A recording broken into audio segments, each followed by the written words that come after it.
Ravi de vous retrouver sur T18. Chaque semaine, on décrypte ensemble ce monde des médias en pleine révolution. Au sommaire de cette 21e émission et dernière de la saison, sera-t-il celui qui va remplacer Léa Salamé si elle doit quitter la présentation du 20h? Jean-Baptiste Marteau va tenter de répondre notamment à cette question. Il dirige les chaînes du groupe RMC, RMC Découverte, RMC Story, RMC Live. Stéphane Salé-Dechoux vient faire son bilan et nous annoncer plein de nouveautés pour la rentrée. Info, décryptage, Pure Média l'Hebdo, c'est maintenant.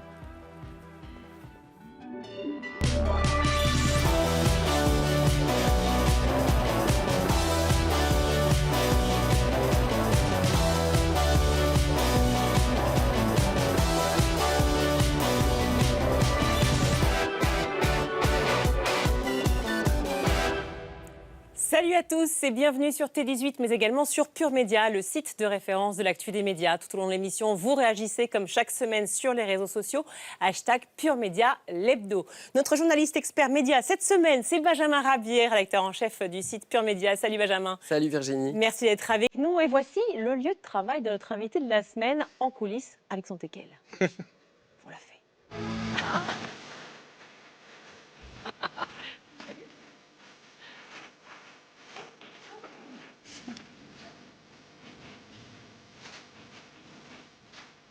La petite Pékéradie qui est partout, qu'on voit assise à votre place.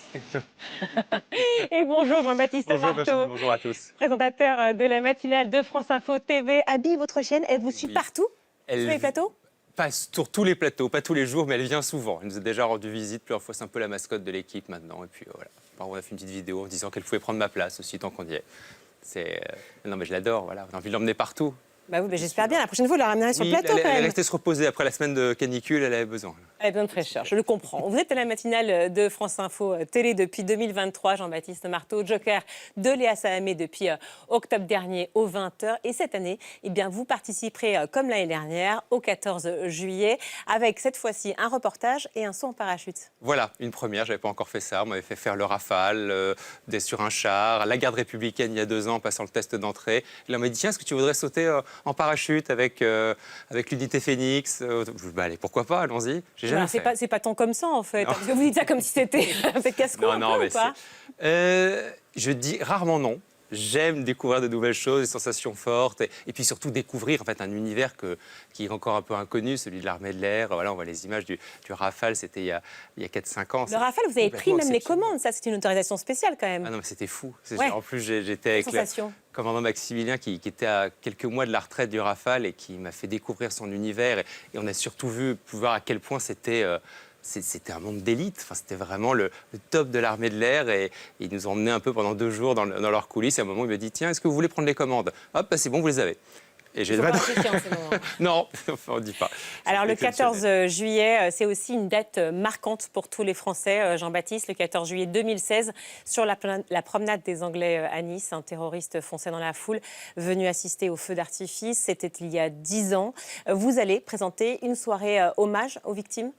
Oui, parce qu'effectivement, il fallait marquer d'une certaine manière ces 10 ans, quelque chose qui a énormément marqué les Niçois, mais aussi tous les Français, parce que c'était le moment où on célébrait notre fête nationale, le moment peut-être de l'année qui rassemble le plus tous les Français, quelles que soient leurs origines, leurs convictions, parfois les différences qu'on peut avoir. Et ça avait été évidemment endeuillé par cet attentat terrible. Et donc, on va effectivement rendre hommage à toutes les victimes, marquer ces 10 ans. Et c'est pour ça d'ailleurs que le traditionnel concert de Paris et le feu d'artifice n'aura pas lieu cette année exceptionnellement le 14 au soir, mais le 13 juillet au soir, afin de pouvoir respecter aussi la mémoire des victimes. Notre 13e anniversaire.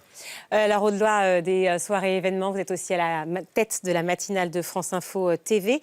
Quelle est la journée type quand on est effectivement à l'antenne le matin dès 6h? Alors, c'est un petit réveil à 3h du matin. Et encore, je ne me plains pas parce que certains membres de mes équipes se lèvent un tout petit peu plus tôt pour commencer déjà à préparer les journaux. Parce qu'il y a encore un peu plus de travail sur l'info, notamment sur le journal. Mais en fait, j'arrive à anticiper beaucoup ma préparation. Donc, je travaille assez tard le soir et j'arrive à gratter une demi-heure le matin. Mais on se lève à 3h et je rejoins un peu tout le monde. On se retrouve tous peu avant 4h du matin à France Télévisions. Et puis après, effectivement, le direct de 6h jusqu'à 8h30 sur d'abord France 2 et après France Info. On fait une petite sieste après parce qu'elles sont bien indispensables. Et puis on recommence à travailler vers 16h pour préparer le lendemain matin. Un petit point audience, Benjamin. Oui, côté audience, la matinale de France Info, c'est à peu près 90 000 téléspectateurs par jour selon Médiamétrie, 3,8% du public. Vous êtes quand même loin derrière BFM et CNews, mais qu'est-ce qui vous différencie de ces matinales-là? Alors déjà, c'est 90 000 en fait, par quart d'heure et en fait, en cumulé, on arrive à rassembler 600 000 téléspectateurs qui passent nous voir à un moment ou à un autre de leur matinale parce qu'évidemment, le matin, vous venez, vous restez un quart d'heure, 20 minutes, puis vous partez travailler, vous ne restez pas sur les 2 heures d'antenne. Donc on a quand même plus de 4% du public qui vient nous voir, donc c'est la principale audience de France Info. Nous, notre marque de fabrique, elle est très claire, c'est de parler de tous les sujets. On est la seule matinale vraiment généraliste où j'ai au moins une vingtaine de thèmes différents qu'on aborde en longueur ou à travers des reportages avec des chroniqueurs tous les matins. Donc c'est vraiment où je veux qu'on traite de tous les sujets, que la fois la politique, l'économie, l'international, mais aussi les sports, la culture. Enfin, on arrive à parler de tout et non pas se spécialiser sur un sujet. Et c'est peut-être ça qui fait notre spécialité. D'ailleurs, j'ai beaucoup de gens qui viennent nous dire maintenant, tiens, je vous retrouve sur France Info parce que moi, je veux être informé de manière assez large, tout savoir et pas uniquement être focalisé sur la guerre ou autre chose. L'enjeu de la matinale, effectivement, est très important. Dominique Tenza, qui venait de RTL pour présenter la matinale de BFM, eh bien, a annoncé son départ de la chaîne. Il a quitté la matinale faute d'audience. C'est rude, évidemment. Un petit mot, Jean-Baptiste Marteau, vous avez peur justement de ces audiences ou pas? Vous les craignez? Il y a une concurrence extrêmement forte le matin. C'est-à-dire qu'il y a évidemment les chaînes d'information, les chaînes généralistes France 2 avec Télématin, TF1, aussi les radios, bien sûr, qui font leur prime time le matin. Donc il y a beaucoup de concurrence entre nous. On essaie chacun de se différencier, c'est pas toujours évident. Donc bien sûr qu'on les regarde de près, les audiences, on les voit tous les matins, on essaie de les analyser, de comprendre pourquoi à tel moment ça a un peu baissé et ça a monté à tel autre. Vous êtes impacté, ça vous brise, vous avez du mal à résister justement. C'est pas une obsession. C'est pas une obsession et c'est pas quelque chose qui nous guide. On se dit pas tiens, il faut absolument faire tel sujet parce que ça va marcher. Donc justement, nous on a la chance aussi sur le service public de ne pas avoir de publicité sur France Info, d'être. Vous dites pas publicité, ça veut dire pas de pression en fait. On a moins de pression, bien sûr. D'audience. Et donc, en fait, on se dit, nous, on essaie de faire la matinale la plus généraliste et peut-être celle qui va correspondre le plus à ce qu'attendent nos téléspectateurs, mais on n'est pas arrivé sur la courbe d'audience peut-être autant que certains de nos concurrents. Alors, dans un instant, évidemment, la question qui nous brûle les lèvres depuis le début de l'émission, bien sûr, et même depuis quelques semaines maintenant. Où serez-vous la saison prochaine, Jean-Baptiste Marteau, alors que Léa Salamé pourrait peut-être quitter le 20h? La réponse, pas tout de suite, dans quelques instants. On regardera également les rendez-vous de l'été à la télé comme à la radio. Mais d'abord, arrêt sur image sur votre carrière, Jean-Baptiste Marteau. 3 photos pour en parler. La première, regardez. La voici. Vous voilà. Pourquoi ça vous fait peur tout de suite de vous découvrir? Vous êtes sur LCI? Non, c'était déjà il y a quelques années. Vous êtes resté de 2008 effectivement à 2013 sur LCI, reporter, puis présentateur évidemment. C'est une chaîne plus confidentielle, enfin c'était une chaîne plus confidentielle à l'époque, pas encore sur la TNT, mais surtout c'était la première chaîne info à l'époque. C'était énorme. C'était la première et moi je me souviens qu'en 94, quand la chaîne est lancée, j'ai une dizaine d'années seulement, on regarde ça avec mes parents à la maison et je sais que je me dis un jour je veux travailler sur cette chaîne parce que moi je me disais ouais, il y a le journal de 20h toutes les demi-heures. Moi, je trouvais ça absolument hallucinant. C'était une vraie révolution de l'info, c'était une révolution. 94 à l'époque. Elle n'existait pas ailleurs, c'était une première en France. Il n'y a que CNN aux États-Unis qui avait lancé ce type de chaîne d'info en continu. Donc, moi, j'ai vraiment toujours voulu, au début, travailler sur cette chaîne. Et quand c'est vrai que je suis rentré en 2008, et puis très vite, on m'a confié les rênes des journaux, puis de la matinale, week-end d'abord, puis semaine. C'était une très très belle école. J'ai appris beaucoup de choses. Des moments marquants, Benjamin. Ouais, vous avez été le premier journaliste français à annoncer l'arrestation de Dominique Strauss-Kahn en 2011. Ouais. Qu'est-ce que ça fait en tant que journaliste? Qu'est-ce que vous avez ressenti à ce moment-là? C'était complètement fou parce que exceptionnellement j'avais fait un écart dans ma routine de sommeil, c'est que j'avais l'anniversaire d'un très bon ami et donc j'étais à cet anniversaire et mon frère qui habite New York, qui vit là depuis 20 ans, m'appelle en me disant il y a le Washington Post qui donne l'arrestation de Dominique Strauss-Kahn pour harcèlement sexuel ou agression sexuelle, me dit-il. Là, je me dis, bon, écoute, c'est bizarre ton truc quand même, puis le poste, bon. Mais tout de suite, ça m'éveille et oui, effectivement, je cherche, je regarde, et 20 minutes après, c'était le Wall Street Journal qui donnait l'information. Et là, je réveille tout le monde et je dis, allez, on y va, il faut prendre l'antenne au plus vite. On essaie de la prendre à 4 heures, on n'arrive pas pour des questions techniques. Finalement, on arrive à prendre à 5 heures du matin et à annoncer cette nouvelle qui, en fait, bouleversait complètement l'élection présidentielle de 2012. Il faut s'en souvenir, c'est que le DSK a été l'un des qui a bouleversé favoris sur le votre papier. carrière, forcément. Ah bah c'était très très marquant et en plus on avait en duplex de Washington. Gilles Boulot, qui était correspondant à l'époque, et Christophe Barbier. Enfin, il y avait plein de monde et ça a été... Deuxième photo, Jean-Baptiste Marteau. On le découvre, voilà, c'est Marc-Olivier Fogiel. Alors, pourquoi Marc-Olivier Fogiel, me direz-vous? Peut-être que vous le savez, mais les spectateurs un peu moins. Étudiant, vous étiez complètement fan, vous assistiez à toutes ces émissions. Ouais. Il y a plusieurs personnes qui, effectivement, je me suis toujours dit, je veux travailler avec ces gens-là. Il y a eu Laurent Delahousse, j'ai eu la chance de le faire ensuite parce qu'il m'a fait venir à France 2 pour travailler avec lui à 13h15 le dimanche. Et il y avait Marc-Olivier Fogiel. Je trouvais qu'il avait... quelque chose de différent, un ton, une impertinence aussi, une façon d'aborder les questions et les interviews qui me plaisait beaucoup, notamment que c'est une émission sur France 3, on ne peut pas plaire à tout le monde. Et donc c'est vrai que j'allais très très régulièrement assister aux enregistrements, aux émissions à la Plaine-Saint-Denis. Troisième photo, vous venez d'en parler à l'instant, on dévoile. C'est Laurent Delahousse. C'est un mentor pour vous? Oui, un peu, bien sûr. Moi, j'étais à LCI, effectivement. Je publiais un livre politique et lui m'appelle en me disant « J'aimerais bien qu'on se rencontre ». Et je le rencontre en 2013, lui et son rédacteur en chef, Jean-Michel Carpentier. Et tout de suite, je me dis « Tiens, j'ai vraiment envie de travailler avec lui ». Il me dit « Mais est-ce que tu es prêt à quitter la présentation pour venir être reporter avec moi ?» J'ai dit « Bien sûr ». Et j'ai été 3 ans avec lui à 13h15. Ça a été une école formidable là aussi. Et aujourd'hui, quand vous devez prendre une décision, est-ce que vous l'appelez? On s'appelle très régulièrement. Alors lui, effectivement, étant le soir et le week-end, et moi le matin et la semaine, on se croise moins dans les couloirs, mais on s'appelle très souvent. Il reste un mentor pour vous? Oui, ça fait partie des personnes que je peux appeler et à qui je peux demander conseil, bien sûr. Bon, allez, on va en parler dans un instant. Jean-Baptiste Marteau est notre invité cette semaine dans Pure Média, l'Hebdo. Et dans quelques minutes, nous ferons le bilan des chaînes RMC avec le patron du groupe, Stéphane Salé-Dechoux, qui va nous rejoindre. Mais d'abord, voici le fait média.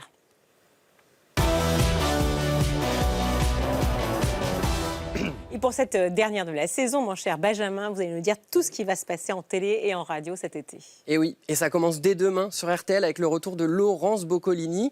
Après avoir fait son retour au sein du groupe M6 il y a quelques semaines et alors qu'on la verra autour de la table de Cyril Hanouna à la rentrée, elle va animer tout le mois de juillet La Bonne Touche, le jeu culte de RTL. Et en août, ce sera Olivier Mine qui lui succédera à l'animation de ce jeu. L'autre événement radiophonique de l'été, évidemment, c'est l'arrivée de Camille Combal sur France Inter après 2 saisons sur Énergie. Le Trublion de TF1 arrive sur France Inter chaque samedi à partir du 4 juillet pour une émission d'1 heure d'humour, d'impro et de quiz. Et la télé alors? La télé, c'est du sport, beaucoup de sport cet été évidemment. La fin de la Coupe du Monde de football sur M6 jusqu'au 18 juillet. Le 4 juillet, le début du Tour de France sur France Télévisions. Du 27 juin au 2 juillet sur France Télévisions, les championnats de France de natation qui vont se solder par un prime assez événement avec un documentaire sur Léon Marchand le vendredi 10 juillet. Enfin, TF1 proposera dès le 4 juillet une nouvelle compétition de rugby, le championnat des nations. Côté incontournable de l'été, évidemment, Fort Boyard revient pour une nouvelle saison, mais avec un nouvel animateur. On en a beaucoup parlé dans cette émission. Cyril Ferraud, dès demain sur TF1, la 20e saison de Camping Paradis avec Laurent Ournac. Et enfin, petit plaisir de l'été, des trains pas comme les autres avec Philippe Googler revient pour une 16e saison sur France 5 le 9 juillet prochain. Par contre, réduction budgétaire oblige. 2 événements de l'été dernier ne reviendront pas cette année. Interville sur France 2, Ninja Warrior sur TF1. Jean-Baptiste, vous êtes fan, je crois, de Fort Boyard. Est-ce que vous avez participé cette année? Oui. Qu'est-ce que vous avez fait? Pour une 6e fois. Racontez-moi. Je ne peux pas tout vous dire. En tout cas, ça a été une émission et une saison encore plus intense, avec encore Chaque plus fois, de on nous dit rebondissements. ça. Non, mais vraiment. Non, mais attendez. Là, je pense, mais c'est aussi l'arrivée de Cyril Ferraud qui a réussi, je pense, à pimenter ce jeu tout en gardant son ADN.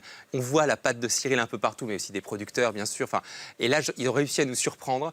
Ils m'ont fait faire des choses, franchement. Là, j'ai dépassé encore une fois toutes mes lignes.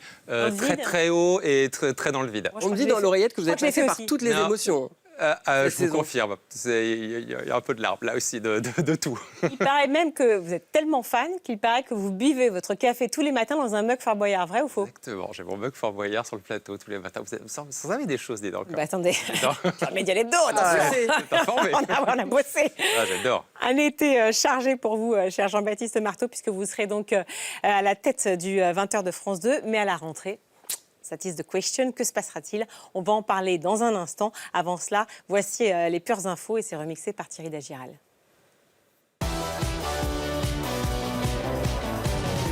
C'était le gros succès de janvier dernier, 4 millions de téléspectateurs pour Qui sera le plus nul sur TF1, présenté par Camille Combal.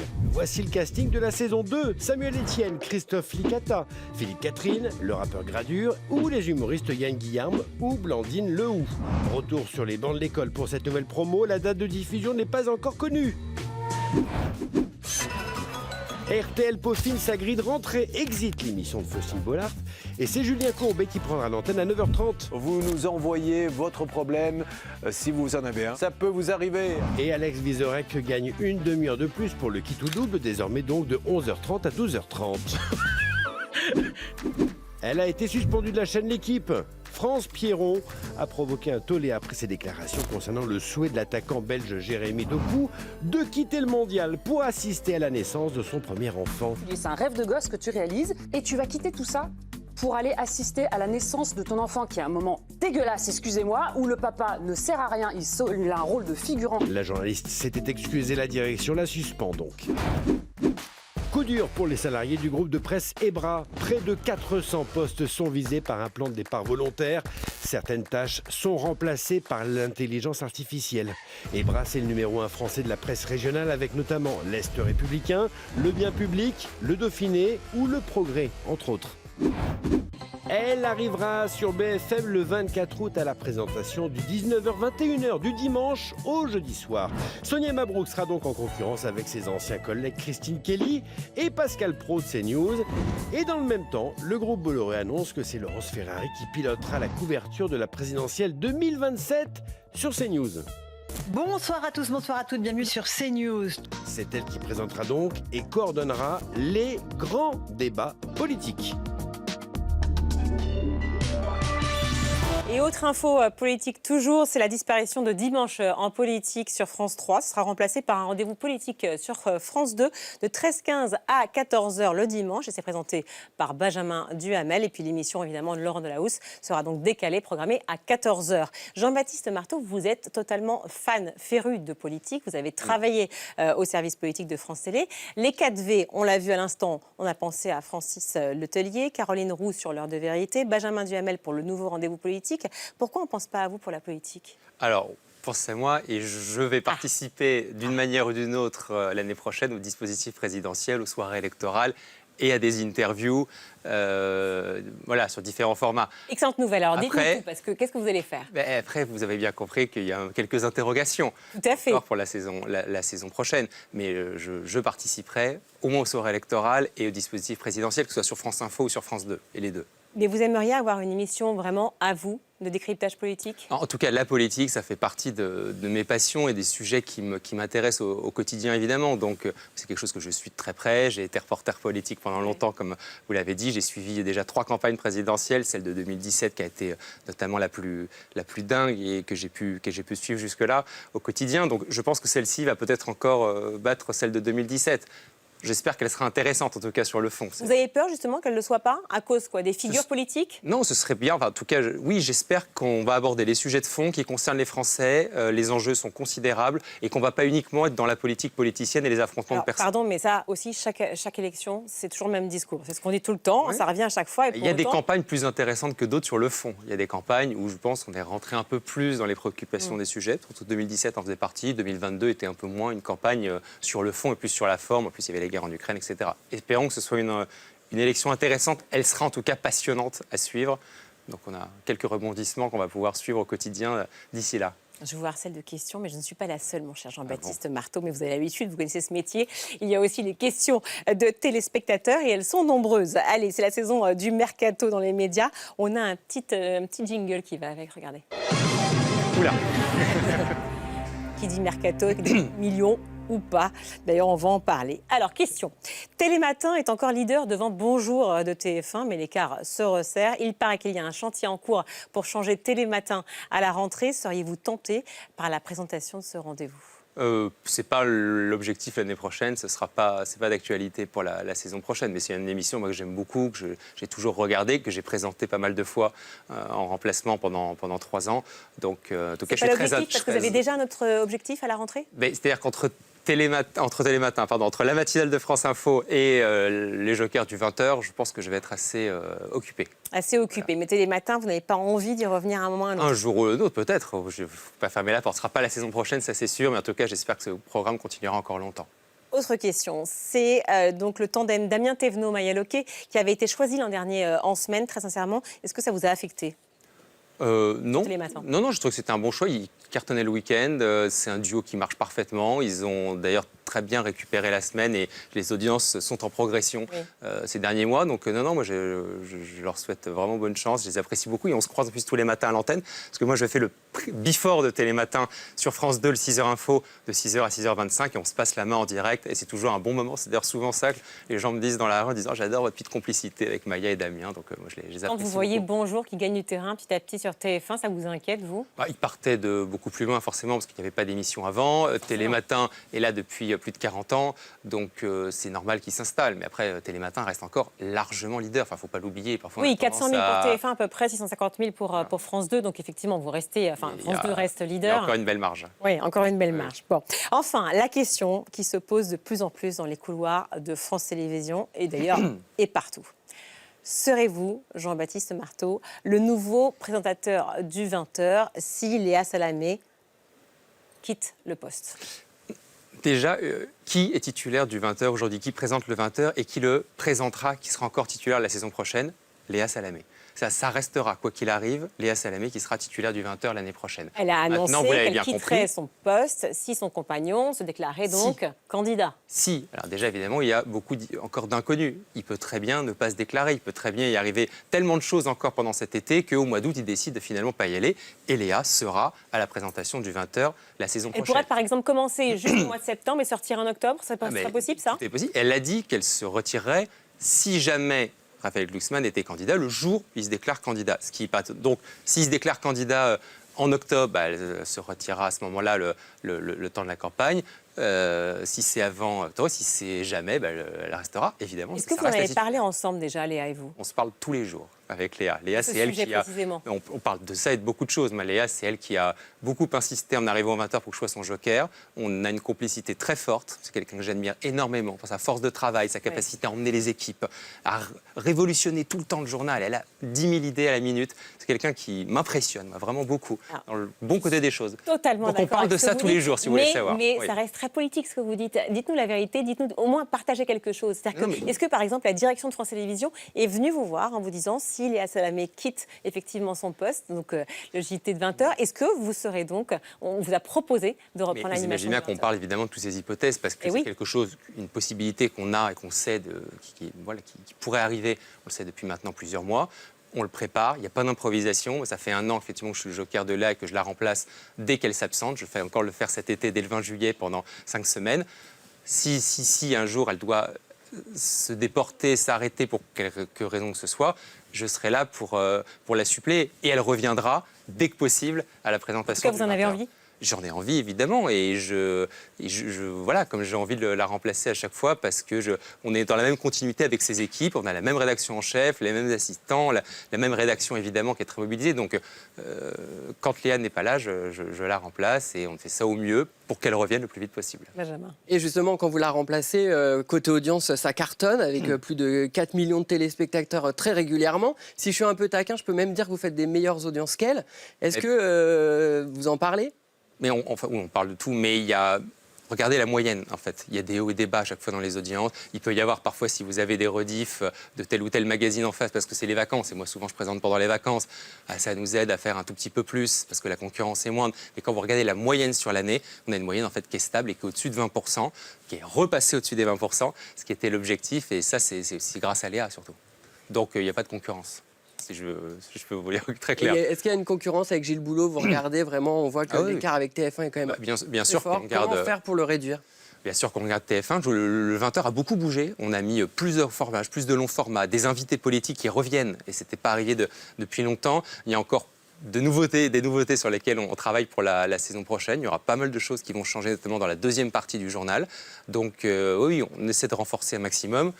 Bien sûr, pour essayer de se rapprocher de TF1. Après, TF1 est leader depuis 40 ans, donc c'est pas demain que ça va changer. Mais le journal de France 2 est encore autour de 4 millions, plus de 20% de part de marché. Ça reste quelque chose d'exceptionnel aujourd'hui dans le paysage audiovisuel français. En tout cas, on retient le message. Vous avez envie, si Léa quitte son poste, si Léa Salamé quitte son poste, de reprendre le 20h. Si, c'est pas du tout fait, ça reste une hypothèse comme une autre. Et elle peut aussi évidemment être là toute la saison prochaine, c'est ce qu'on souhaite. Les réactions sur le hashtag Pure Média l'Hebdo. Allez, vous restez bien sûr avec nous. On va parler désormais des chaînes du groupe RMC. RMC Découverte, RMC Story, RMC Life. On va faire le bilan de cette saison, mais aussi les projets à venir avec le boss de ces chaînes, Stéphane Salé de Choux. Ce sont les chaînes du canal 23, 24, 25 de la TNT et ça ressemble à ça. Il faut se mettre à l'arrêt, quoi. On n'a plus le droit de prendre les transports. Il faut pas que les enfants aillent à l'école. Bon, on nous dit qu'il faut boire de l'eau au cas où on l'ait pas compris depuis la dernière canicule. Tu as été boxeur? Oui. On fait du molipé, on a arrêté combat. Bon. Et dis-moi une chose, les soins ici, c'est gratuit? Oui. Ici à l'hôpital dispensaire, pas tout gratuit. D'accord. Oui. Bon, alors on y va maintenant? On y va. La robe courte à manches pagode s'impose comme un intemporel de la garde-robe féminine.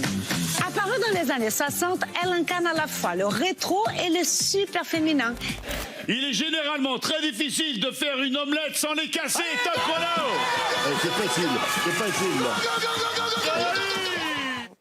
Et bonjour Stéphane Salé de Choux. Bonjour Virginie, bonjour à tous. Merci d'être avec nous dans Pure Média l'Hebdo. Je salue également Philippe Bailly qui nous a rejoints. Salut Philippe. Bonjour Virginie. Économiste des médias. Vous êtes donc le patron des chaînes RMC, Stéphane.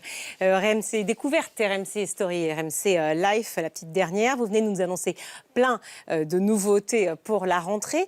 Et j'ai l'impression que vous faites tout l'inverse finalement de vos concurrents. C'est-à-dire que vous innovez, vous avancez, vous investissez, alors qu'aujourd'hui, le marché publicitaire n'est quand même pas très en forme.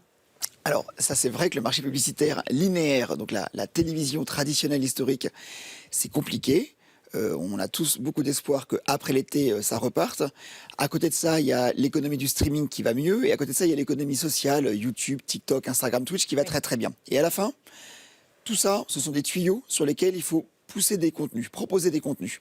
Et nous, notre conviction, c'est qu'on doit on part toujours des usages qui ensuite vont mener à une stratégie éditoriale. Et aujourd'hui, les usages, il y a un chiffre, moi, qui me sidère, qui est réel, en France. Un jeune sur 3 de moins de 25 ans allume la télévision et regarde YouTube. Donc notre conviction, c'est qu'il y a évidemment tout un tas de sujets de réglementaires, de publicité, de placement de produits, fine, de financement du contenu, mais on ne peut pas faire sans YouTube. Mais quand même, Virginie parlait de la crise de la publicité. Pour votre groupe, cette semaine, ça a été une annonce un peu spectaculaire. 20 millions d'économies à trouver. Est-ce que ça vous affecte? Enfin, vous avez les moyens de travailler, de faire avancer vos chaînes? Alors, 2 éléments de réponse. Ce que vous venez de dire là, tous les groupes le vivent aujourd'hui. Les groupes TF1, M6, France Télévisions, je crois même le groupe Webedia est amené à passer par un plan de transformation. Ça, c'est la réalité des groupes audiovisuels. Et donc, 2 éléments de réponse. Le premier, c'est pour continuer à financer de l'information de qualité, pour continuer à financer des contenus de qualité sur 3 chaînes linéaires dans un marché qui est chahuté, qui mute. On est obligé de regarder 3 choses. Des activités qui marchent vraiment moins bien et depuis longtemps et dont sur les trajectoires futures ne donnent pas beaucoup d'espoir. Des situations comme celle que je vis aujourd'hui sur la chaîne RMC où le marché est en mutation et donc on est obligé d'être hyper agile, de plier les voiles quand le marché pub est moins là, de les déplier quand le marché pub est là et de réfléchir à du streaming social. Et puis la 3e situation qui est trouvons des poches de croissance qui sont pas très loin de ce qu'on fait déjà aujourd'hui. La Creator Economy, CMA Studio, RMC Sport, RMC+. On se dit, comme là c'est sur des marchés croissants, rentables dès l'année 1, ça nous permet de dérisquer le chiffre d'affaires linéaire. J'entends la prise de risque, effectivement. BFM fait partie du groupe. Alors, vous dirigez effectivement les chaînes RMC, mais BFM fait partie du groupe, c'est CMA Média. On le sait, il y a 9 locales qui risquent de fermer.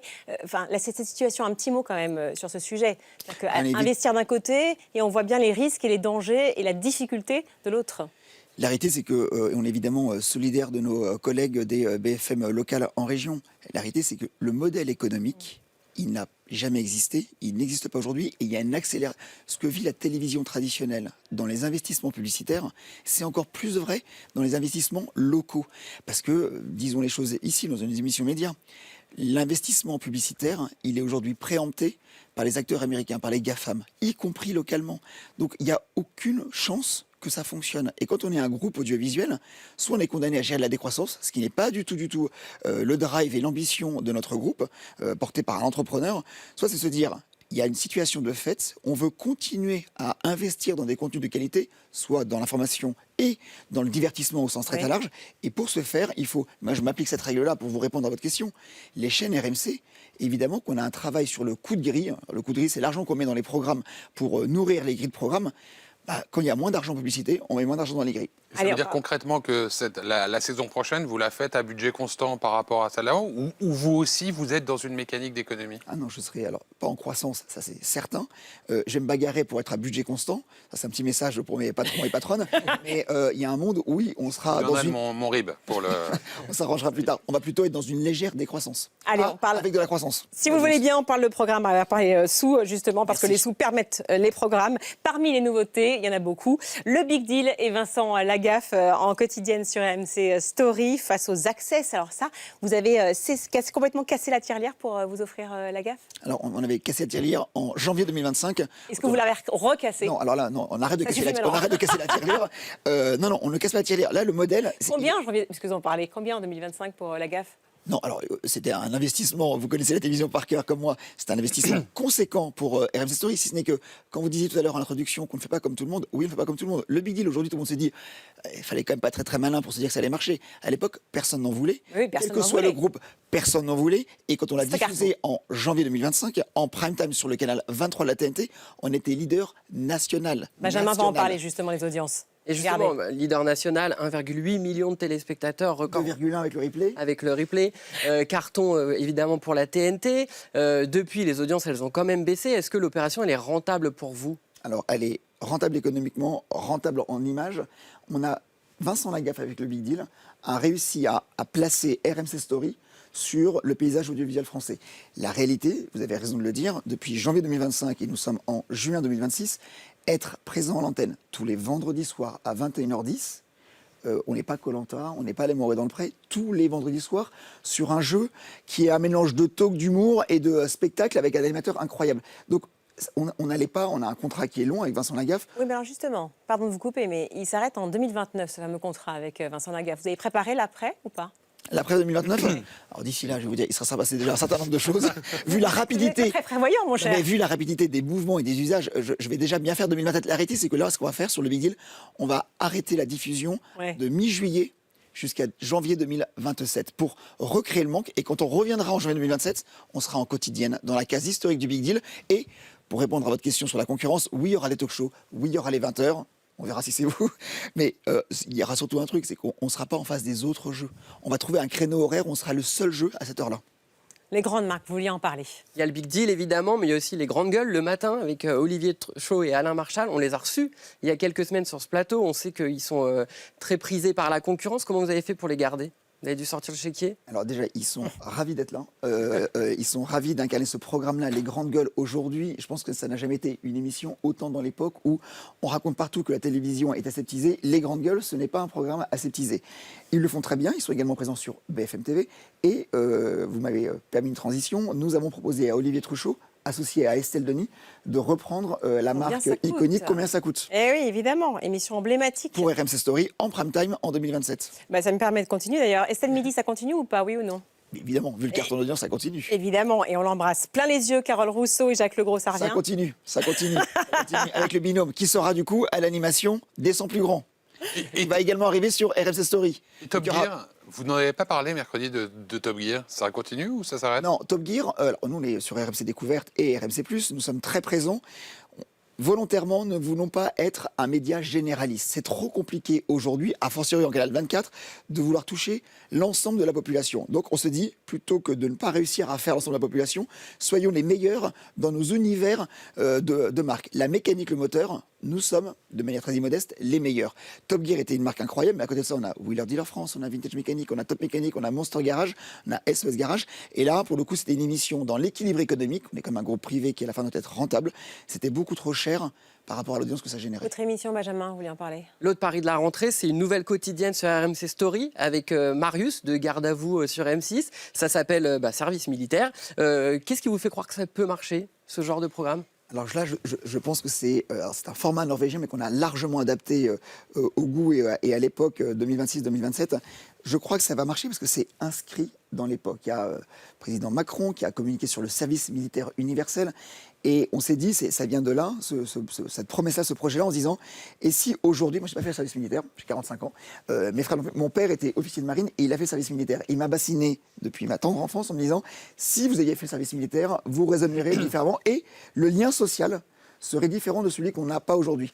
Donc moi, ma conviction profonde, c'est qu'une des missions des RMC Story, c'est de raconter l'époque et la diversité de la société française dans toute sa globalité et de recréer une émission, un docu-réalité autour du service militaire avec des gens qui n'auraient jamais, qui ne se seraient jamais rencontrés en dehors de cette expérience-là. C'est une des promesses des RMC Story. Donc alors, RMC Découverte d'un côté très mécanique, etc., très masculin. RMC Live, le dernier bébé, un peu plus féminin. On va en parler parce que c'est vraiment votre, je disais, dernier bébé. Plein de nouveaux rendez-vous, Benjamin. Oui, et à commencer par un nouveau rendez-vous pour Christina Cordula, qui était revenue avec Coups Humains il y a quelques mois, qui a été un carton, qui reviendra pour une saison 2 l'année prochaine. Elle va avoir une nouvelle émission qui s'appelle Shopping Illimité. Elle s'est confiée au micro de Morgane Pearson et Noah Citerne. Ce qui est sympa, c'est que je prends ces femmes-là qui ont un vrai besoin et je pars au shopping avec cette femme, avec une carte bleue illimitée, mais on fait un relooking. On va dans plein de boutiques et elle ne part pas juste avec une tenue, elle part avec 20 sacs chacune. C'est que du bonheur, c'est que donner du bonheur aux gens. Autre nouveauté, Création française. Création française, oui. Autre nouveauté, Karine Ferry va présenter Une semaine sans maman. Puis la grosse annonce de la conférence de presse, c'était le retour d'un gars, une fille, sans Jean Dujardin et Alexandra Lamy, mais avec le créateur de contenu, ton pote Gillian. On ne connaît toujours pas l'actrice qui va lui donner la réplique, mais Stéphane, vous allez nous dire comment s'appelle-t-elle. On est en train de closer, donc je vous dirai ça à la rentrée quand vous me réinviterez, avec joie. C'est quoi, c'est en fin de contrat? Vous l'avez trouvé déjà? Non, on l'a trouvé, on est en train de signer, mais comme l'encre n'est pas encore complètement sèche, je ne peux pas vous le lancer. Elle vient aussi de l'univers YouTube, comme Gillian? Non, alors elle ne vient pas de l'univers YouTube, et ça c'est une très bonne remarque. On ne fait pas du jeunisme YouTube au sens YouTube c'est pour les jeunes, la télévision c'est pour les plus âgés. Déjà c'était une erreur. YouTube aujourd'hui, c'est regardé en moyenne par des gens qui ont moins de 60 ans. C'est pas les moins de 20 ans qui regardent YouTube, c'est l'ensemble de la population française. Et il y a Gillian, parce que Gillian, en regardant ses réseaux sociaux, notamment sur Instagram, il y avait beaucoup de commentaires qui disaient « Ah, il me fait penser à Jean Dujardin dans Un gars, une fille ». Quand on a voulu relancer Un gars, une fille, on a eu pléthore d'acteurs, humoristes, créateurs de contenu. Et Gillian, on s'est dit, comme il y a déjà sa communauté qui fait l'affiliation avec Un gars, une fille, le chemin le plus court, c'est de travailler avec lui. On parlait de Christina Cordula. Je crois que vous êtes fan, Jean-Baptiste Marteau. Ouais. Beaucoup, je la connais bien. En plus, on a quelques engagements associatifs ensemble régulièrement depuis plusieurs années. Donc, oui, c'est une personnalité. La voir revenir, réexister en permanence. C'est une personnalité qui a son univers. Il n'y en a pas deux comme elle. Ça, c'est quelque chose qui est intéressant aujourd'hui. On parlait un instant des créateurs de contenu. Vous suivez d'ailleurs un peu les créateurs de contenu? Vous avez de plus en plus. Ouais. Alors, c'est vrai que parfois, je vois des personnalités arriver. Je me dis, mais qui c'est? Donc, je vérifie, je regarde ce qu'ils font. Je me dis, là, je suis, OK, je n'ai plus 20 ans, mais déjà dans les 40.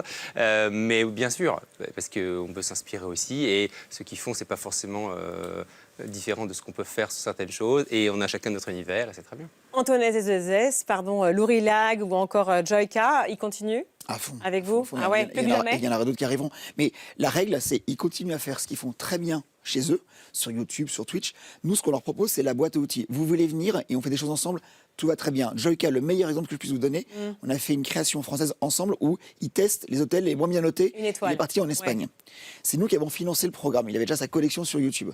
On l'a diffusé en preview, ce qu'on appelle preview, donc le matin de la diffusion, sur la plateforme RMC+. On l'a diffusé le soir même à 21h10 sur RMC Découverte.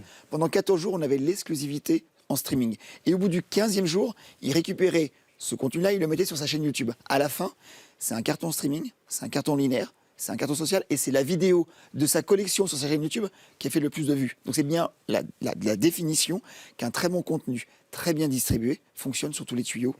Et c'est eux qui font revenir un peu d'audience sur la télévision, sur le linéaire? Oui, quand c'est hyper justifié, légitime. Quand ils font déjà ça sur leur communauté, sur leur tuyau, sur leur réseau... Ça va drainer dans l'autre sens. Si on forçait le trait et que Joyka faisait de la cuisine chez moi, ça ne marcherait pas. Allez, on continue dans le Média Hebdo. Maintenant, c'est l'œil de Philippe Bailly.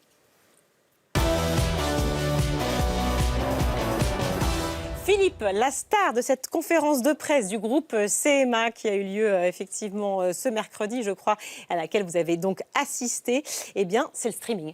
Oui, vous posiez la question tout à l'heure à Stéphane Salé-Dechoux de savoir comment il avait cassé sa tirelire. Moi, je sais, ils ont dépensé des fortunes en naming RMC+. Incroyable. Incroyable. RMC+. RMC, pour rappeler que ça fait partie de la famille RMC BFM, plus parce que Canal+, TF1+, M6+, enfin bref, c'est pas ultra innovant, mais ça a l'avantage au moins d'être très clair. Et en tout cas, cette semaine, si on regarde le carton d'invitation à la conférence, clairement, c'était la vedette, la RMC+, donc la nouvelle plateforme de streaming de RMC BFM. Le groupe n'a pas du tout attendu le mois de juin, justement, pour se lancer. Absolument, je vous confirme. Mais entre RMC BFM Play hier, RMC+, demain, il y a des différences majeures. D'abord, le volume de programmes qui sont mis à disposition. On est sur 10 000 heures de programmes cette fois. Et quand on arrive un peu après les autres, eh ben, il faut savoir être différent. Et c'est Julie Gauchotte qui nous explique au micro l'infatigable Morgane Persson et Noah Citerne ce qui va faire les différences pour RMC+. Cette plateforme, on la veut très immersive. On veut qu'elle puisse accompagner les usages télé et les usages mobiles. Et on va aussi faire la part belle au contenu des créateurs, comme avec Nota Bene pour l'histoire, avec Antoine S2S. On va aussi vous proposer de nouveaux univers comme les telenovelas et également des nouvelles écritures comme les microdramas. Et on va mettre en avant toutes nos chaînes fast, dont la chaîne Brut, et également un autre média social qui s'appelle Leak et qui saura vraiment, je pense, atteindre de nouveaux publics. En fait, on n'est pas loin du passage de MyTF1 finalement à TF1+, et puis de M6 Play à M6+. C'est à peu près ça, avec les mêmes causes qui aboutissent aux mêmes effets, c'est-à-dire faire venir, suivre le public là où il va, et en particulier le public plus jeune. Le public du streaming, c'est 10 ans de moins en moyenne que celui de la télévision. Et évidemment, générer de la publicité. La publicité, elle a tendance à s'enfuir, ou en tout cas à glisser, à diminuer sur la télévision traditionnelle. Il faut aller la rattraper sur le streaming. Et malheureusement, on n'est pas encore tout à fait à la parité. Alors j'imagine que ceux qui ont lancé leur plateforme, évidemment les premiers, ont pris de l'avance. Oui, c'est même assez net, on va le voir à l'écran. Aujourd'hui, on est à plus de 40 millions d'utilisateurs par mois pour TF1+, ou M6+, ou France.tv. On est aux alentours de 35 millions pour M6+, on est en dessous de 30 millions pour RMC BFM Play, ça c'était hier. Donc à partir du 1er septembre, RMC+, nouveauté, qui passe à l'offensive, et c'est là où la boucle se boucle, c'est qu'à la fin, on ne va pas sur une plateforme juste pour le plaisir, on va y voir regarder des programmes, et c'est les programmes que, majoritairement, que Stéphane mijote pour RMC Story, RMC Découverte et RMC Live. Alors à la fin, on en revient bien toujours à des sujets de contenu, de programme et de programmation. Action rapide, est-ce qu'il vient d'être dit, Stéphane? Je plus sois le contenu est roi, l'hyperdistribution RN. Bien sûr qu'il plus soit, tu parles avec RMC+. Allez, Jean-Baptiste Marteau, les plateformes, c'est l'avenir. Le streaming first, justement, stratégie de Delphine Ernotte, est-ce que c'est essentiel pour vous ou alors que ça vous inquiète? C'est essentiel et c'est une vraie façon de retravailler nos contenus, évidemment, parce que le contenu est roi, vous l'avez dit, vous avez raison. Jusque-là, on était diffusé en linéaire et on mettait le replay sur France.tv.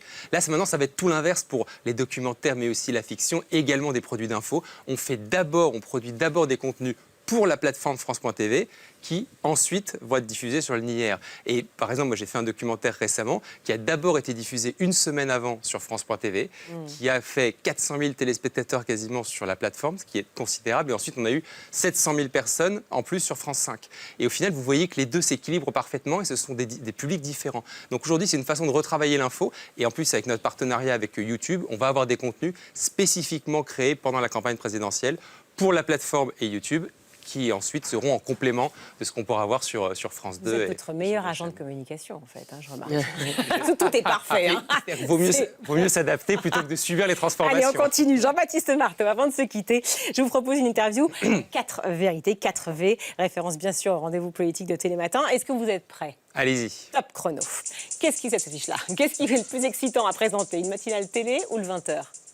Les deux sont très différents. Allez, je dirais le 20h. Qu'est-ce qui paye le plus? LCI ou France Télé? Rarement le service public, mais c'est pas pour ça qu'on vient. Vous avez écrit plusieurs livres politiques, UMP, un univers impitoyable, Balle tragique à l'UMP et le tsunami. Quel serait le titre provisoire de la présidentielle 2027? Grande incertitude. Ça. 4e vérité, l'émission que vous rêvez de présenter sur France Télé. Cette fois-ci, vous allez me donner la vraie information. ce serait quelque chose qui toucherait en tout cas aux sujets de société, qui nous concernent vraiment au quotidien et qui sont assez multiples. Et c'est moi un domaine vers lequel je travaille beaucoup. Merci Jean-Baptiste.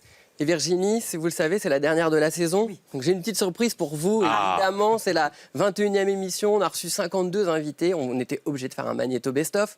Regardez. Et notre premier invité pour cette première émission, c'est Bruce Toussaint. Bonjour Bruce. Bonjour Virginie. Est-ce que je peux dire que je suis heureux de vous retrouver? Oh, c'est moi qui suis heureuse mais et honorée. Merci. Vous m'avez manqué. C'est vrai? Oui. Oh, vraiment. vous êtes sympa, Bruce. Il est sympa, ça me donne plein de bonnes énergies. C'est un peu freestyle entre vous et moi. Hein. Faut vous gérer quand même. Ah, Virginie, je suis désolé, je ne suis pas un peu freestyle, je suis complètement freestyle. Poulpe, bienvenue à vous. Bonjour Virginie. Merci d'être là. Bah, je suis ravi d'être là. C'est sympa. En plus, ça me fait tellement plaisir. Je sens que vous payez vos invités, c'est trop bien. Donc. Mais bien sûr, je vous ai payé une fortune d'ailleurs. Combien 40 €. 40 €, voilà. C'est de l'humour. Madame, messieurs, bonsoir. J'en rêvais. Pardon, mais j'en rêvais. Non, mais vous avez raison, c'est très agréable. Merci beaucoup, Charles Loncle, d'être venu sur le plateau de Pure Média, le rapporteur de cette commission d'enquête sur l'audiovisuel public. Star is born. Les grandes gueules sont avec nous, Alain Marchal, Olivier Truchot. Bonjour. Bonjour Virginie. Il y a un mariage, un mariage qui dure depuis 22 ans. Vous chantez, vous? Je chante très mal. Non, que je fasse pleurer. Ce soir, micro. Et puis Flavie Flamand, donc, qui revient le 21 mars à la présentation du quiz des champions. Et pas à la une de lui. Hein. Elle est là, la une de lui. Mais non, mais elle est magnifique, c'est Adriana. Pas mal. Elle est Allez, sublime. Isabelle Morelli-Bosque. En plus, au-delà de vos 70 printemps qui vous vont à ravir, ma chère. Et moi aussi, je vous aime. Après avoir été l'idole des jeunes, vous devenez l'idole des vieux. L'idole des vieux, l'important, c'est que je reste une idole jusqu'à la fin de mes jours. Ouais, c'est ça, en fait, ce qui compte. Bienvenue, Roselyne Bachelot. Merci de m'avoir invité. Bienvenue, Christophe Ondelat. Bruno Solo. Je suis pas bon, c'est ça? Attention, pic d'audience sur T18, je montre mon slip. Bon alors, je vous montre. Je vais pas vous le montrer en entier. C'est chic. Ah bah oui, voilà, on a bien fait. Voilà, c'est un Merci bon pour moment de cette télévision. Merci mille fois pour ce magnéto, évidemment, et surtout à tous les invités qui sont venus sur cette émission. Merci à vous tous. Votre regard, quand même, parce que c'est pas terminé, hein, votre regard, tous les deux, sur l'évolution de la télévision. Alors, vous n'avez pas 4 heures, c'est pas une disserte, mais juste cette évolution, ce monde où finalement, voilà, on se parle ici, on essaie de faire le mieux qu'on peut, on essaie de créer, et on est quand même tenu par de sacrés défis. Ah oui, mais alors moi je trouve ça exceptionnel comme période. Ça pose plein de questions, des sujets qui sont moins sympathiques, on en a parlé, mais à la fin des fins, dans une journée qui fait que 24 heures, je pense qu'on n'a jamais autant regardé de contenu qu'aujourd'hui. Donc à nous de mettre la télévision là-dedans. Oui, de contenu, ça veut dire que peu importe les écrans, finalement, on y reviendra à un moment. Si on fait que de la télévision, ça va pas durer longtemps. Si on fait autre chose avec de la télévision, ça va durer. Jean-Baptiste. C'est vrai qu'on vit là, je pense, une révolution du monde de la télévision comme on n'en a jamais connu. Donc c'est à la fois passionnant, inquiétant évidemment, pour peut-être les évolutions, des disparitions de certains métiers et tout, mais surtout excitant en disant qu'aujourd'hui tout est possible. Avant, peut-être pour faire une émission, il aurait fallu des mois, avant de faire des pilotes, essayer de créer, avant de mettre quelque chose à l'antenne. Aujourd'hui, j'ai une idée, je vais voir le patron de l'info, on en discute et parfois 2 jours après, c'est à l'antenne. Et ça, c'est quelque chose de. Parfois, parfois c'est souvent ou c'est. Il y a beaucoup de noms, vous savez, en télé. Oui, c'est ça. Il y a beaucoup de noms et parfois il y a des oui. Mais c'est incroyable, à la fin de l'émission, il a dit une vérité. Vous avez dit toutes les vérités. Philippe, vous êtes économiste des médias, vous avez bien un regard aussi sur cette évolution de la télévision. Mais difficile de ne pas rejoindre celui de Stéphane. Enfin, la télévision, il y a 20 ans, certains ont écrit qu'elle était morte ou qu'elle allait mourir. Elle est simplement en train de se transformer. Différents écrans, mais à la fin, comme une curiosité d'un côté, des talents de création de l'autre, et puis le tout, c'est de les connecter, quoi. Et qu'en pense justement le rédacteur en chef de Pure Média? Moi, un peu comme tout le monde, mais après, je voudrais quand même dire que la télé, ça reste pour tout le monde le média de référence, et surtout le petit écran. Là, on le voit avec la Coupe du Monde, on est quand même tous contents d'aller dans les bars ou de se retrouver chez des amis, de regarder dans l'écran de télé. Après, évidemment, on la consomme différemment sur YouTube, Netflix, toutes les plateformes qui existent, donc tant mieux, quoi. On parle de la télé, mais enfin, la radio aussi est très forte, et notamment, je pense à RMC, évidemment. Allez, chaque semaine dans Pure Média, l'hebdo, nos conseils sur les programmes à ne surtout pas rater la semaine prochaine. Voici les dernières Pure Reco signées Thierry Dagiral.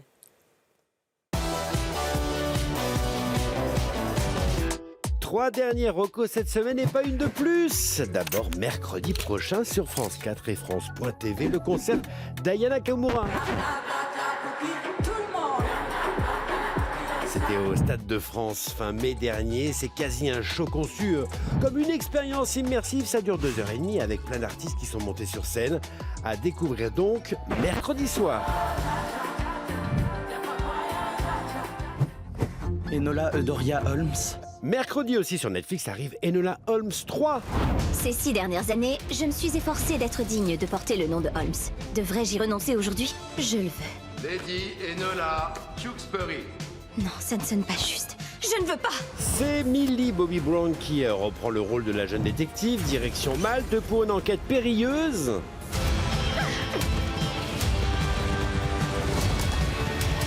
Enola, c'est moi. Dr. Watson. On retrouve bien sûr tous les personnages de la saga. Pourquoi me Il poursuivez-vous? s'agit de votre frère. Sherlock a été victime d'un enlèvement. Élémentaire, c'est sur Netflix. On termine avec un podcast à l'occasion de la sortie du nouvel album des Rolling Stones. Podcast sur ce nouvel album qui mélange des confidences, des souvenirs de carrière. Au micro, Mick Jagger, Keith Richards, Ron Wood. I'm playing as loud as I can. La narration est signée par la chanteuse Norah Jones, donc c'est pas dégueu.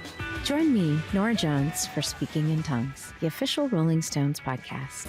Un épisode par semaine depuis jeudi et pendant 6 semaines. Voilà pour les purs recos, ce n'est qu'un au revoir. Merci beaucoup à Jean-Marc Rabier, Philippe Bailly, merci à vous deux vraiment pour cette saison. Stéphane Salé-Dechoux, plein de belles choses évidemment pour RMC Découverte, RMC Story, RMC Life et évidemment tout le groupe et toutes les créations que vous allez proposer. Jean-Baptiste Marteau le 14 juillet sur France Télévisions, puis aux 20h évidemment une bonne partie de l'été et peut-être la suite. On verra. C'est ça. La saison est terminée. Merci de tout cœur aux équipes de T18, de Pure Média et de Kiosco TV que j'embrasse très très fort. Un très bel été à vous et à toutes et à tous et peut-être à la rentrée.